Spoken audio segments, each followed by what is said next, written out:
તો મિત્રો અત્યારે છે ને ઉપર પહોંચી ગયા છે અને અહીંયાથી ટ્રેક ચાલુ કરવાનું તો બધા લાઈનમાં જઈ રહ્યા છે ઉપર. તો હવે આગળ જઈને જોઈએ કેટલે જવાનું છે. અજ્જુભાઈ ને આપણે હા ભાઈ બધા જઈએ છીએ. વરસાદ ફૂલ ચાલુ છે અને એવું વાતાવરણ એવું છે મોજ પડી જાય. તો હજુ આગળ જઈને શું આવે છે તમને બધું દેખાડતો રહીશ. તો એકદમ ધુમ્મસ જેવું વાતાવરણ થઈ ગયું છે અને આ બધા ચાલતા ચાલતા આવી રહ્યા છે અને જવાનું છે આ સાઈડ ઉપર. અને પવન એવો આવે છે પણ બ્લોગ શૂટ કરવાની મજા એટલે નહીં આવતી કે આપણો ફોન છે ને વોટરપ્રૂફ નહીં. તો જો વરસાદ ઓછો થાય ને એ કણ આપણે શોટ લઈએ છીએ બધા બરાબર. તો બધા ચાલતા ચાલતા જઈ રહ્યા. કેટલે જવાનું હોય તો અમને ખબર નહીં, અમે બધા ભેગા હેડે જઈ રહ્યા. તો આગળ શું આવે છે ને તમને વિડીયોમાં બતાવીએ પછી. તો અત્યારે તમે જોઈ શકો છો નીચે તો કોઈ દેખાતું જ નહીં. વાદળની ઉપર આવી ગયા એવું લાગે છે ચારે બાજુ, બહુ જ ઉપર આવી ગયા. હજુ તો અહીંયાથી ચડવાનું પણ આગળ ચાલુ છે.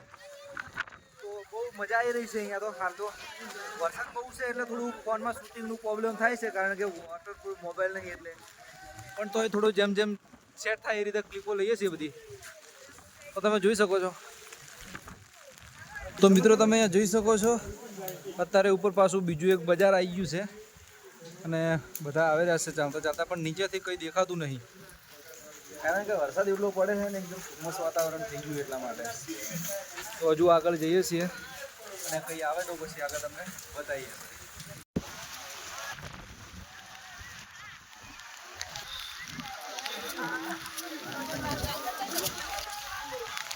તો મિત્રો અત્યારે છે ને અમે જો રસ્તો આવી ગયો છે. આ સાઈડે ખાઈ છે અને આ સાઈડે ખાઈ, વચ્ચોવચ્ચ રસ્તો. તો આ રસ્તામાં થઈને જવાનું છે હજુ આગળ. જો પગ લપસો ને તો સીધા નીચે. તો અહીંયાથી હાચવીને નીકળવાનું છે બરાબર. અમારું ગ્રુપ આગળ જતું રહ્યું છે, અમે જો થોડા પાછળ છીએ. તો ફટાફટ ચાલીએ ને પછી આગળ જઈએ. મિત્રો તમે અત્યારે જોઈ શકો છો આ પાછળ એવો એક મોડ આવ્યો છે. અહીંયાથી જો લપસ્યા ને તો આ બાજુએ કશું દેખાતું નહીં કે આ બાજુએ ડાયરેક્ટ નીચે. તો જો બધા સાચવીને ઉતરી રહ્યા છે. અમે તો ઉતરી ગયા કમ્પ્લીટ. જો બહુ મજા તો બહુ આવે છે. વરસાદ થોડો રહે ને તો કંઈક આમ ફોટાનું ને એવું લોકેશન સારું આવી જાય. તો મિત્રો તમે અત્યારે જોઈ શકો છો અહીંયા અમે ટોચમાં આવી ગયા છે પણ અહીંયા બહુ જ પવન છે. પવન એટલે લગભગ 120-140 નો પવન. તો આગળ હજુ તમે જોઈ શકો આનાથી પણ હાવ શોર્ટ રસ્તો છે. તો બધા જઈ રહ્યા છે પણ અમે હજુ બેઠા વિચારીએ કે જઈએ કે નહીં જતા બરોબર. તો કારણ કે આગળ જતા પછી રેનકોટ ને હશે ને બધું કઈ રહેશે લગભગ હાજુ રહેશે ને એવું લાગે છે. જો આપણા એક મિત્ર પણ હજુ પાછળ રહી ગયા હતા, હવે આવી ગયા છે. તો અમે હજુ વિચારીએ જઈએ ના જઈએ તો પછી ઉપર જઈને તમને બતાવીએ બરોબર.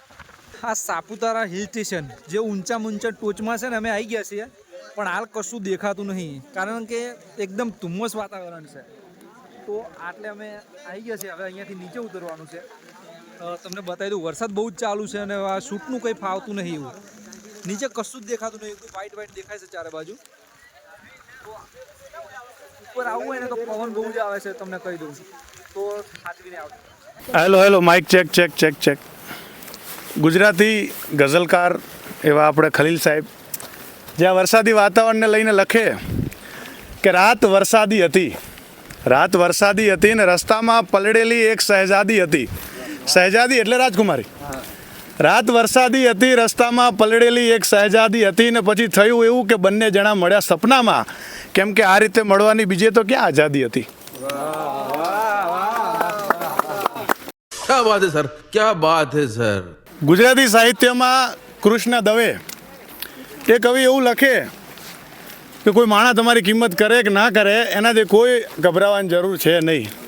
કવિ લખે કે ઢેફું સમજીને તમે ફેંકી દો ધૂળમાં કે હોનાના ત્રાજવેથી તોલો અમને હું ફેર પડે બોલો. કે આંગળીઓ પકડીને ક્યાં આવ્યા હતા કોઈ નહીં, તે ભૂલા પડવાથી હવે ડરીએ. અરે માર્ગને પગલાને મોજ પડી જાય એમ આપણે તો આપણામાં ફરીએ. અરે લેરખીને જોઈ ઘણા ભોગળ ભીડે ને કોઈ કહે બારીઓ તો ખોલો પણ અમને શું ફેર પડે બોલો. यही नहीं अभी और सुनिए. ઓચિંતું કોઈ મને આ પંક્તિ છે ધ્રુવ ભટ્ટની ધ્રુવ દાદાની, જે લખે છે કે ઓચિંતો કોઈ મને રસ્તે મળે ને વળી ધીરેથી પૂછે કે કેમ છે, આપણે તો કહીએ કે દરિયાસી મોજમાં ને ઉપરથી કુદરતની રહેમ છે. મારે એક બાજુ આ નાનો જૂની એક બાજુ, મારે બે બાજુ એવું હતું. વચમાં તો મને ઊંઘ જ ના આવે, પછી મારે તો કાનમાં અગળ્યું કાઢીને ઊંઘું પડ્યું.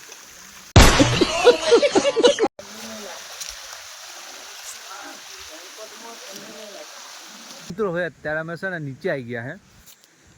જો આ ટેન્ટ વાળું છે ને અહીંયા આવી ગયા છે.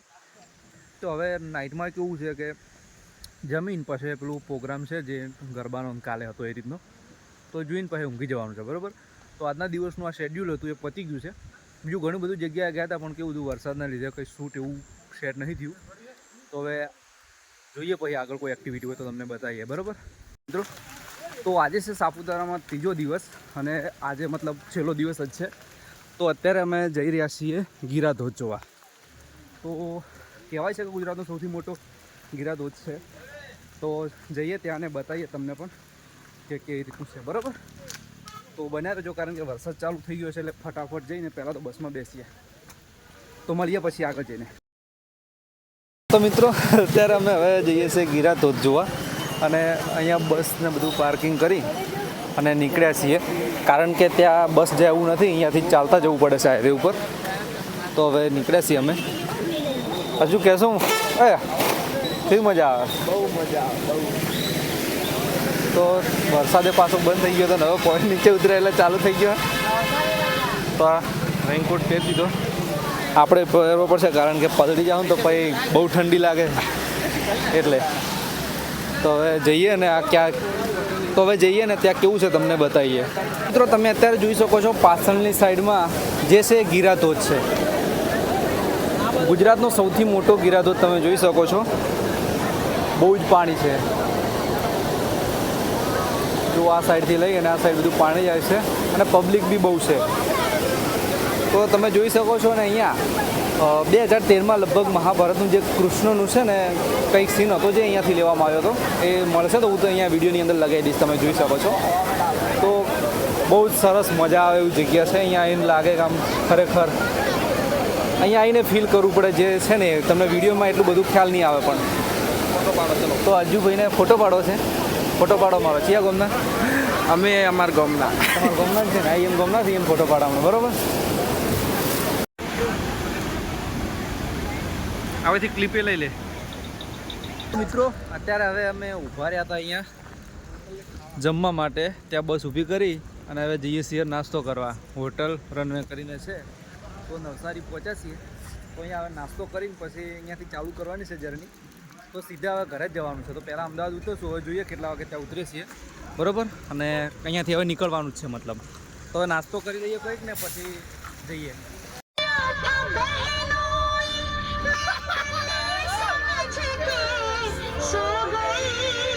मुझको राणा जी माफ करना,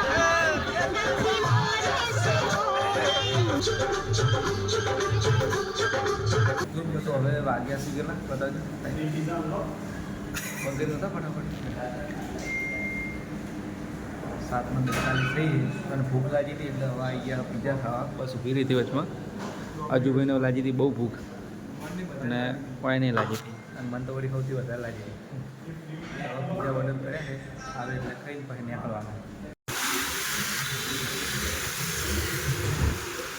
તો મિત્રો અમે છે ને રાતે 3 વાગે જેવા ઘરે આવી ગયા હતા અને બહુ ઊંઘ આવી હતી, પછી ઊંઘી ગયા હતા એટલે રાતે વિડીયો નહોતો બનાવ્યો. તો અત્યારે ફ્રેશ થઈને નવો વિડીયો બનાવ્યો છે. તો અમે ગયા હતા 7 સિગ્મા ટ્રેક સાથે, જેનું તમારે પણ એમની જોડે જવું હોય ને તો એમની ડિટેલ્સ તમને ડિસ્ક્રિપ્શનની અંદર આપું છું અને મોબાઈલ નંબર પણ તમને સ્ક્રીન ઉપર દેખાય છે. તો તમારે પણ ગ્રુપમાં જવું હોય સાપુતારા તો આમનો કોન્ટેક્ટ કરી શકો છો. બહુ જ મજા આવશે એમની જોડે.